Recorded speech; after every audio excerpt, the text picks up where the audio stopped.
ভাবছিলেন থানায় আপনার করে ছেড়ে দিব আর আমার করে আটকা রাখবো নাকি? আমগো কি লোকজন নাই? প্রিয়ার মুখে এরকম কালো মেঘ, কারণ এখন বৃষ্টিও হতে পারে, বলা যায় না, কাল বৈশাখীও হতে পারে। দাদি কইতেছে এখন নাকি 10টা বাজে, সে ওষুধ খাইবে লাগে আমার লাগে রাগ করতেছে।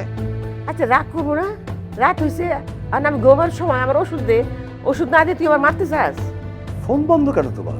সরি বস, কোনো দরকার ছিল? তুমি একটু এক্ষুনি অফিসে চলে আসো। হ্যাঁ, ওই একটা নতুন নিউজ আছে। তার চেয়ে ভালো আব্বা তুমি এক কাজ করো, তুমি গলা টিপে আমার মাইরা ফেলো। ও হ্যাঁ শোনো, তোমাকে যে অ্যাসাইনমেন্টটা দিয়েছিলাম না, ওটার প্রয়োজন, ওটা করতে হবে না। তোমাকে আমি একটা নতুন অ্যাসাইনমেন্ট।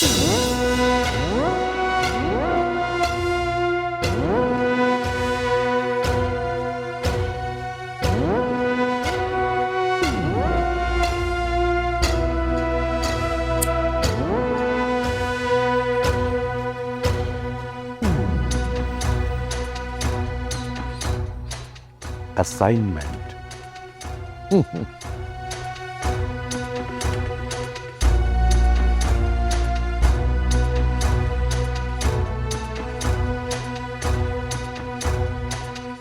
বস আমার টেবিল থেকে সব কাগজগুলো নিয়ে গেল কেন?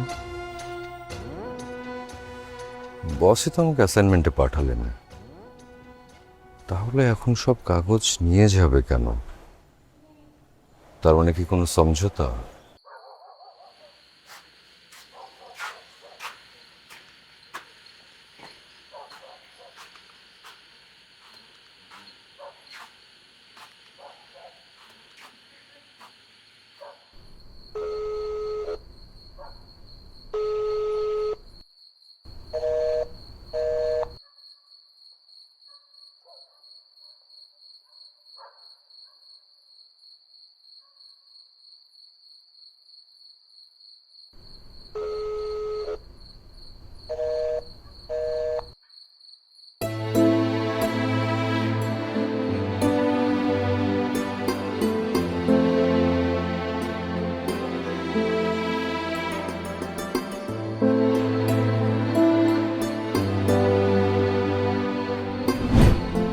আমি আমার কার্ড দিয়ে যাচ্ছি, দেখো যে কোনো প্রয়োজনে আমাকে জানাবে। এরকম আপনার মতন একজন সম্মানী মানুষ আমার মতো সামান্য মানুষের লেগে থানায় গেছেন, আমি খুবই লজ্জিত জান।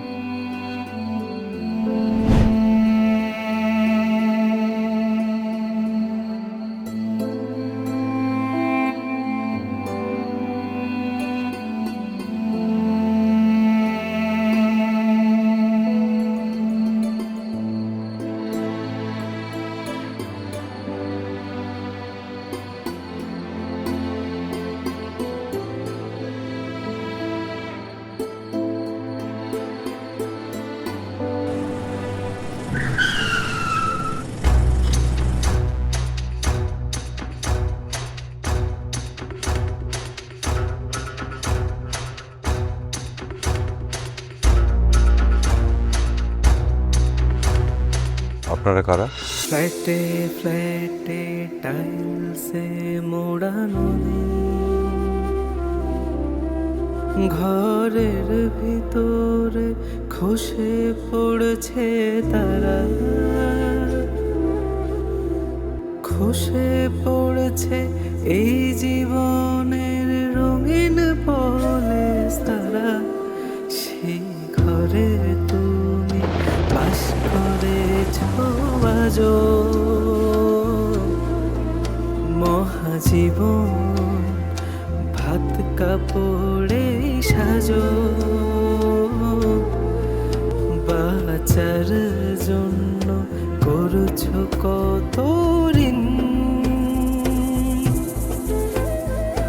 রং করা ঝকমকে এই দিন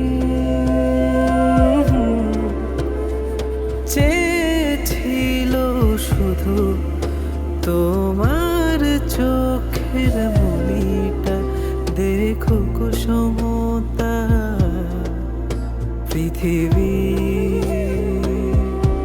জীবন জুড়ে এমনই গান গাওয়া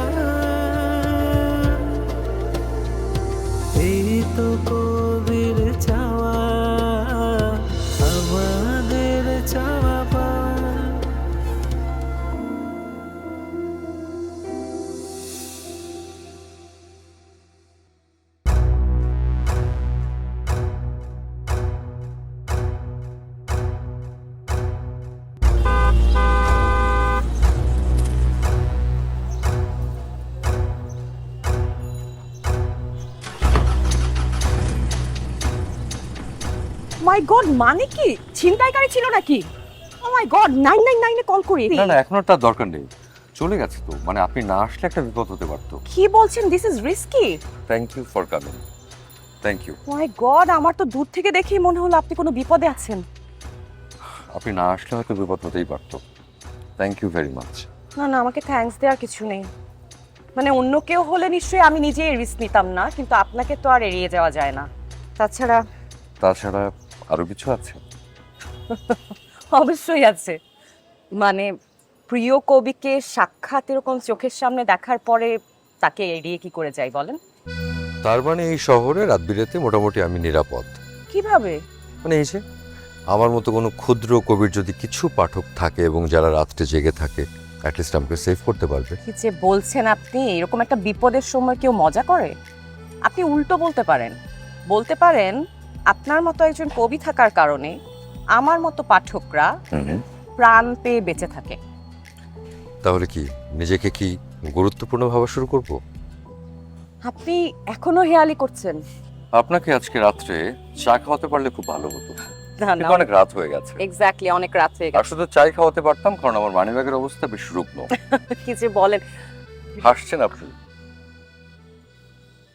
টেক্স করলি কি আর এসে কি দেখলাম? মহিলা ছিনতাইকারী? জি না না, চিন্তাইকারী না, ও হচ্ছে মমো আহমেদ, আর ও হচ্ছে আমার বন্ধু কুদ্দুস, কিন্তু আমার উদ্ধারকারী জাহাজও একদম হামজা। আচ্ছা আচ্ছা আচ্ছা, আমি মমো আহমেদ। হ্যালো, হ্যালো, কেমন আছেন? জি জি ভালো। তাহলে আপনাদেরকে কি সামনে এগিয়ে দেব? না না, তার আর দরকার নেই, আমার উদ্ধারকারী জাহাজ তো চলে এসছে, চলে জি। যেতে পারবো। তাহলে be safe. Thank you. Okay, তাহলে ভালো থাকবেন। Take care, by.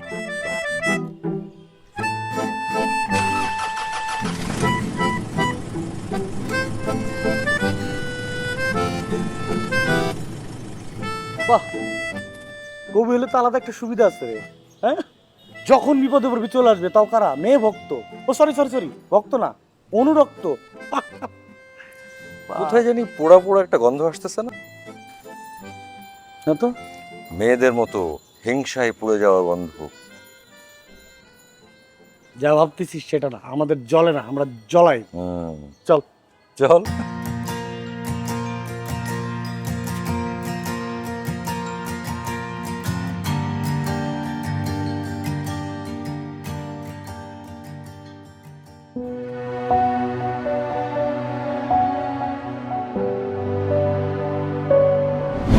খালা, আপনার পরিবার ওনারাও কি আপনার উপর অভিমান করে আছে?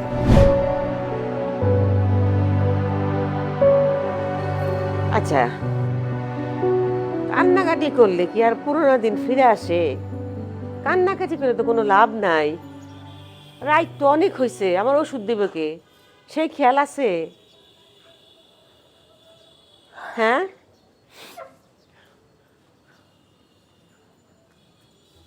কি হলো? আমার কই নিয়ে যাও? আরে কই নিতেছো? কেন? আপনার না গ্রামে যাওয়ার শখ? গ্রামে নিয়ে যাচ্ছি। না, এত রাতে আমি কেন গ্রামে যাবো? কেন যাবেন না? হ্যাঁ, কেন যাবেন না? খুব তো শখ গ্রামে যাওয়ার, চলেন। না, আমি গ্রামে যাব না, আমি কোথাও যাব না। আমি তুমি আমার কোথাও নিয়ে যেতে পারবা না। আর তুমি কি মনে করছো তুমি আমাদের গ্রামে নিয়ে যায় ফেলা রেখে আইসা আমার ছেলের মতো আমার নাতিনে মেরে ফেলাবা? না না, আমি সেটা হইতে দিব না, কিছুতে হইতে দিব না। চুপ করেন। না ছাড়ো, তুমি কই নিতেছো মানে?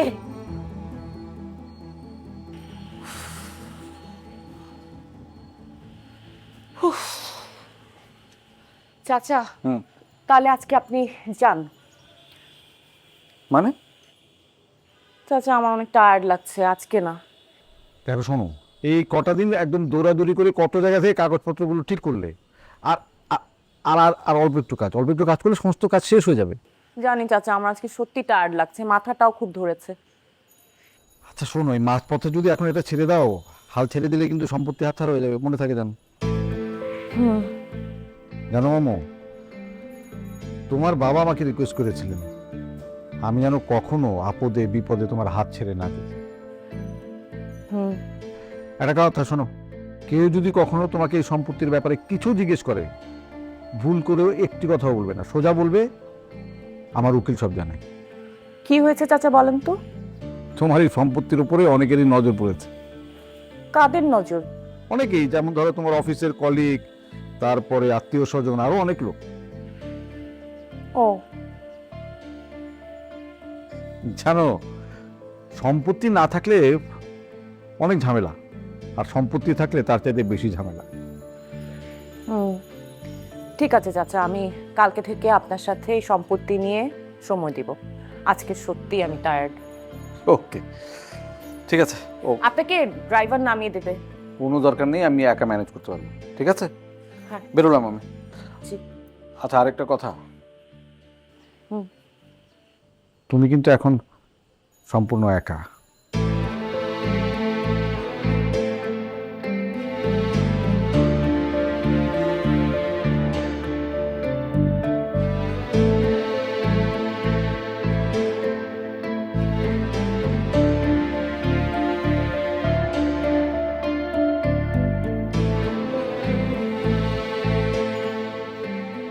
তোমার এত বড় সাহস না, তুমি নিরুকে কি বলছো? হ্যাঁ, এখন কোনো শিক্ষা নাই তোমার না?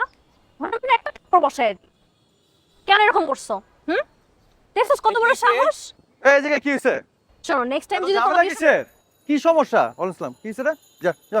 আরে তুমি এবার ছেড়ে দিলা কেন? তুমি জানো কি করছো? ও নিরুকে অনেক বাজে কথা বলছে। এক মিনিট দাঁড়াও। এই, এনে কি করো? যাও ডিপার্টমেন্টে যাও, যাও। তোমরা ছাড়লা কেন? কি হয়েছে? তুমি ঝামেলা করতেছো কেন? তুমি ওর সাথে শর্ট করলো কেন? আরে এখানে গ্যাঞ্জাম করতেছে, ঝামেলা করতেছে, বলবো না? এই সব সব যা, সব যা। বলো কি হয়েছে? ও নিরুকে অনেক বাজে কথা বলছে, ওকে ইনসাল্ট করছে। বাজে কথা বলছে আমারে বলতে, আমি সব বাইরে বেরো শেষ করে ফেলতাম। মানে একটা মেয়েকে অসম্মান করা হয়েছে, আর আমাকে তুমি কি করতে বলো? আরে ভাই, ক্যাম্পাসের সিনিয়র হিসেবে আমরা দায়িত্ব আছে না? সিনিয়র এখন আসছো, যে অপরাধ করছো ওকে ভাগাই দিয়ে তুমি এখন বলতেছো তোমার দায়িত্ব। শোনো, আমি কোনো পলিটিক্স করি না, আর আমি এসব কিছু বুঝিও না। একটা নারীকে যেখানে অসম্মান করা হয়েছে সেখানে আমি চুপ করে থাকবো? No way. দরকার নাই, কিন্তু সব জায়গায় তোমার ঢোকার দরকার নাই। কোনো কিছু হলে তুমি আমাকে বলবা, আমি সলভ করব। শোনো, ক্যাম্পাসটা পড়াশোনা করার জায়গা, বুঝছো? রাজনীতি করার জায়গা না। রাজনীতি করতে হলে বাইরে গিয়ে করবা, ঝামেলা করলে বাইরে গিয়ে করবা, বুঝছো? তোমার পছন্দ অপছন্দতে কিছু হবে না। কি সিনিয়র জুনিয়র মানে না? বেয়াদব বলাবেন সব।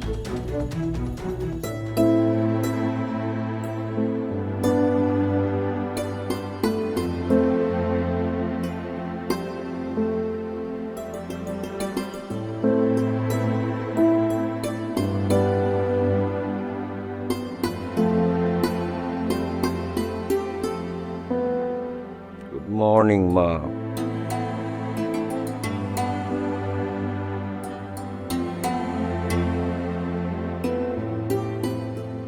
কি ব্যাপার? সকাল সকাল রেজনা চৌধুরীর মুখ ভারী। Anything wrong? Bad morning. Babita, মার নাস্তাটা এসে নিয়ে যা।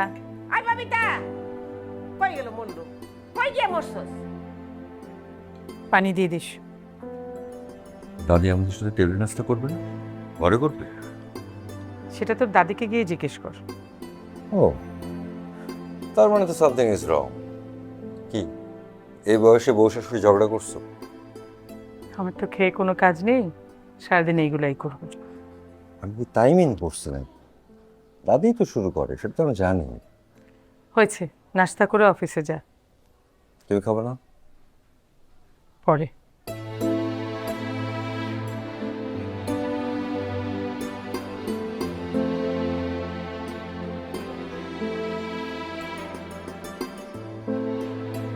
কি কি হলো?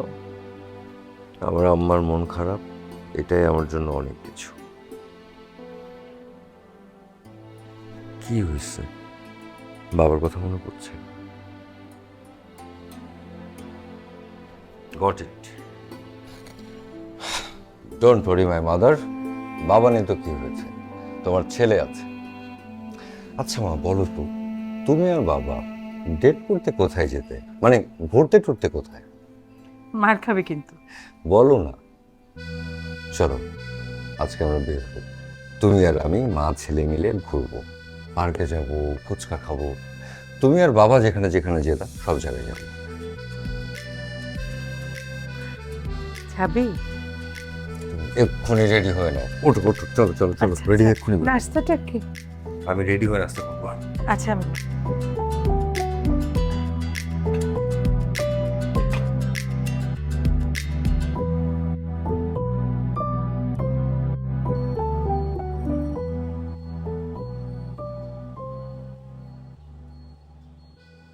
সরি সরি চাচা, ইটস ওকে, বসিয়ে রাখলাম অনেকক্ষণ আপনাকে। No problem. চা খেয়েছেন তাহলে? এক কাপ না 2 কাপ হয়ে গেছে। এই নাও, ও, এগুলা চাচা আপনি জানেন আমি কিছুই বুঝি না এগুলার। তুমি একবার পড়ে নিলে তোমাকে বোঝাতে আমার সহজ হতো। আচ্ছা তাহলে একটু ওয়েট করি, মানে আমার একটা বন্ধু আসবে, ও। ও আসলেই আমার জন্য হয়ে যাবে। No problem, no problem. এই তো চলে এসছি। সরি, আমি বোধহয় একটু দেরি করে ফেললাম। না না, একদম ঠিক টাইমে এসেছো। উনি আমার বন্ধু, ও কাগজ দেখলেই হবে। হ্যালো। হ্যাঁ দেন দেন, কোনো অসুবিধা নাই, ও পড়লেই হবে। আচ্ছা প্লিজ। কি বিষয়ে? সম্পত্তির? ও মানে আমাকে কি করতে হবে? এই পুরো কাগজটা একটু ভালো করে পড়তে হবে। প্রতিটা কাগজেই আসলে মামুর সিগনেচার দরকার, তা নাহলে আমরা কোর্টে সাবমিট করতে পারছি না। অনেক টাকার ব্যাপার তো, মানে কিছু অস্থাবর সম্পত্তি আছে, অ্যাসেট আছে, সবগুলো ওর নামে ট্রান্সফার করতে হবে। কিছু সম্পত্তি অবশ্য ওর বাবার নামে আগেই ট্রান্সফার করে দিয়ে গেছে। গুড। তারপর? তারপর আমরা কোর্টে কাগজগুলো সাবমিট করলে আমরা প্রমাণ করব যে ও হচ্ছে একমাত্র উত্তরাধিকারী। এর মধ্যে তো অলরেডি তৃতীয় পক্ষ দাঁড়িয়ে গেছে। এই জন্যই বলছি, মানে এগুলো অনেক ঝামেলার ব্যাপার। আমার কাছে যা আছে তা আছে, আমার আর এসব লাগবে না চাচা। তৃতীয় পক্ষ ধোপে টিকবে না, আই এম শিওর। তবু এগুলো ঝামেলা আমার ভালো লাগে না। তা কেন হবে? এটার উত্তরাধিকারী তুমি, এটা তোমার হক। দেখো কি অবস্থা। হ্যাঁ কত হতে পারে? সব মিলে প্রায় 25, 28, 30 কোটি টাকার উপরে হবে। সেখানে ওই যে শেয়ার, সেটাই তো 15 কোটি টাকার উপরে আছে। তাহলে তো হিউজ অ্যামাউন্ট। আমার মনে হয় কি মামা, এখানে কনফিউশনে কিছু নেই। উনি যেটা বলছেন ঠিকই বলছেন, তুমি সিগনেচার করে দাও। Are you sure? হ্যাঁ, এটা তোমার রাইট। এই সম্পত্তির একমাত্র উত্তরাধিকার হচ্ছে মামা আহমেদ। আমিও সেটাই বলছিলাম। এই নাও তাহলে, সরি প্লিজ, এখানে একটা, এখানে।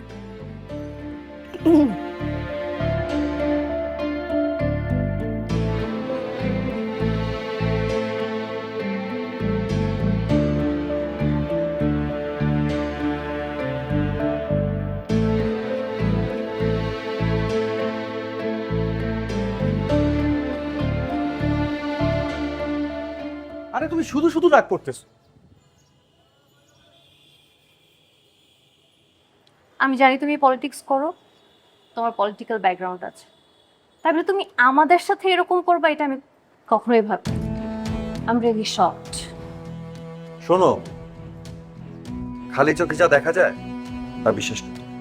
মানে তোমরা যে আজকে প্রতিবাদ ঝামেলাটা করলা, সেই কথা তো ভার্সিটির উপর মহল পর্যন্ত চলে গেছে। আরে, এটা তো প্রাইভেট ভার্সিটি, এটা নিয়ম কানুন আছে, তাহলে তোমরা ঝামেলায় পড়তে। থাক, আমাকে এক্সকিউজ দিতে হবে না। আরে বাবা, আমি তোমার ভালোর জন্যই কথাটা বললাম। ও রিয়েলি? তাহলে তুমি এইভাবে ওভার রিঅ্যাক্ট না করে বুঝিয়ে বললেই তো পারতা। বুঝায় বললে কেউ কথা শুনতো, কেউ কথা শুনতো না। শোনো, মিষ্টি কথায় না পলিটিক্স চলে না। এখানে বেশি শক্তি ব্যবহার করতে হয়, নাহলে কেউ কথা শুনবে। তাহলে অন্যদের সাথে তোমার পলিটিক্সের তো কোনো ডিফারেন্স নাই।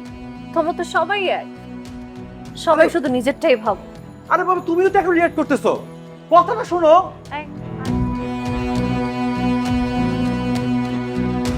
বাবারে, তুমি আমার একটু সাহায্য করো বাবা। চাচা, আমি তো আপনারে সাহায্য করার চেষ্টা করতেছি, কিন্তু আপনি তো সেটা বুঝতে চাইতেছেন না। বাবা, মেয়ের ব্যাপারে না ভেবে আমি ভুল করছি। আসলে মেয়ের বিয়ের বয়স নাই, এটা আমি জানি, কিন্তু তারপরও আপনি বিয়েটা দিতে রাজি হয়েছেন, কারণ ছেলে সরকারি চাকরি করে, আপনার মেয়ের ভবিষ্যৎটা সুন্দর হইব নাকি? এই জন্যই তো। বাবা, যা হওয়ার হয়েছে, এখন তুমি আমার টাকাটা ফেরত দাও। টাকা? কিসের টাকা চাচা? কিসের টাকা মানে? যৌতুকের টাকা। তো সেই টাকা তো চাচা আপনারা থানায় বসে আমরা ফেরত দিয়ে দিলাম না, মনে নেই আপনার? ভুলে গেছেন? না না, সেটা তো পাইছি, ভুলি নাই, কিন্তু আরো 3 লাখ টাকা তোমার মনে নাই? ওই যে বিয়ার যখন কথা হয় তখন দিয়েছিলাম 3 লাখ টাকা, আর বিয়ার দিনের আগের দিন তোমার দিয়েছিলাম 2 লাখ টাকা। আমি তো মোট 5 লাখ টাকা দিছি। হাসতেছো? না, আপনার কথা হই না হাসি এলো, তাই একটু হাসলাম। হাসো না বাবা, হাসো না, আমার বড় বিপদ। চাচা, কথা দিয়ে যারা কথা রাখে না তাদেরকে কি বলে সেটা কি আপনি জানেন, নাকি সেটা জানেন না? তুমি কি বলতেছো আমি বুঝতেছি না। কিছু বুঝতেছেন না? ঠিক আছে, আমি আপনার বুঝায়া বলি। আমার ভাইয়ের সাথে আপনার মেয়ের বিয়ে হওয়ার কথা ছিল, হ্যাঁ। আপনি সেটা দেন নাই, তার মানে আপনি বেইমানি করছেন। না না, মানে আমি তখন আপনি শহর থেকে লোক এনে বিয়াটা ভাঙাইছেন। 2 দিন আমি আর আমার ভাই থানার ভিতরে ছিলাম। থানায় বসেই তো আপনার 2 লক্ষ টাকা বুঝাই দেওয়া হয়েছে, বুঝা পাইছিলেন? তাইলে আবার কিসের সমস্যা, কিসের টাকা? আমাকে তো একটা মান সম্মান আছে নাকি? আপনি আমাকে সেই মান সম্মান মিশায় ফেলাইছেন। এখন চাচা বলেন সমস্যাটা কার?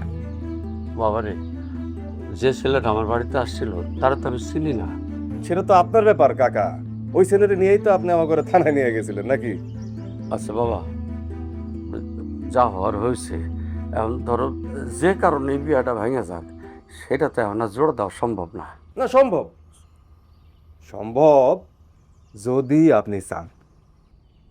বাবা গো, বাবা সব কিছু হইলে আমার টাকাটা ফেরত দাও বাবা। আমার বহুত কষ্টের টাকা, এই গরু বেচা জমি বেচা আমি তোমার টাকাটা দিচ্ছি বাবা, 3 লাখ টাকা।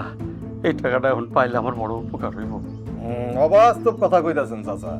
আরে আপনার টাকা আপনারা বুঝাই দেওয়া হইছে, আপনি আমার কাছে কোনো টাকা পান না চাচা, খামাখা ঝামেলা করতেছেন।